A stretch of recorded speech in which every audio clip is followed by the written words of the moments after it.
كل هذا غادي الحمد لله يا ضعيف ما يمي أنا كنت سكيل مثلا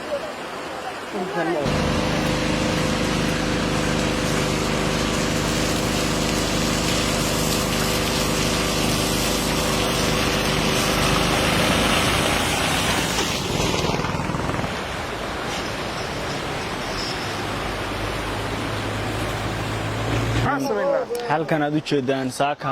waa togii magaalada Garowe anigoo ah darawaliintii u safri jirtay Buuhoodle iyo Laascaanood iyo Hargeysa saaka waxaan taaganahay togii dhakhtarka biyaha aad arkaysaan iyo nimcada aad arkaysaan baa ka daaday meelaha kale ee qaarkood oo naga horeeyana saasoo kale u rugmanayaan u soconayaan oo wararka aan hayno looga gudbi kari waayay alxamdulillaah rabbil caalamiin ilaahay baa naga soo furtay abaartii iyo roob la'aantii iyo biyo la'aantii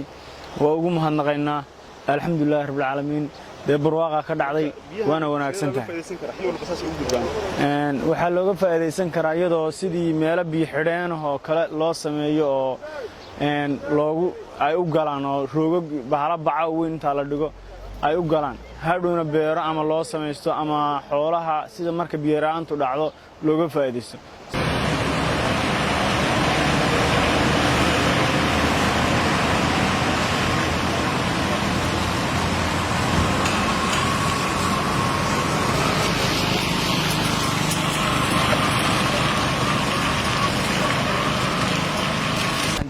هاي كليل أعطوا فربضان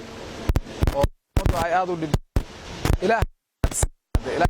أمان بيا شفا توجه بيا مريا سهدا يو ديجا نوال وعروة بكده أي الحمد لله رب العالمين هذا إله بام محل واحد شرتي هل كان شل الصبح هذا أنا لا تجناه ونقرح يكليل إن حلي أنا ولا شغل لنا إنها برواقة الرحمة يبيه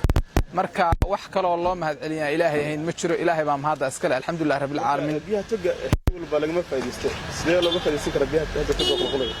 walaal run ahaantii taas way jirtaa laga faa'iideysto sanad walba markii roob doo oo nabcooyinkan oo kale ay dhacaan waxa dhacday in biyuhu toga ay raacaan ayba dhacdaba si biyaha u soconayaan inay ku daraan badda sidaa darteed waa carqabad jirta marka arintaas waxaan jeclaan lahayn in dooxooyinka lagu duwo oo meelaha godan lagu dawo si loo faa'iideysto waqtiga dhulku qalalo oo kale marka taasna waa mid ka imaan karta xagga maamulka iyo lamida oo ay fiicnaan lahayd maamulka inuu biyo xireenno sameeyo oo tagaartay biyahan gudba lagu duwo dooxooyinka taas way dhacdaa in laga faa'iideysto laakiin rajaynayna insha Allah inay timaato in maartay intii dooxooyinka lagu duwo ay mataqaana ka faa'iideysano waqti insha Allah saas rajaynayna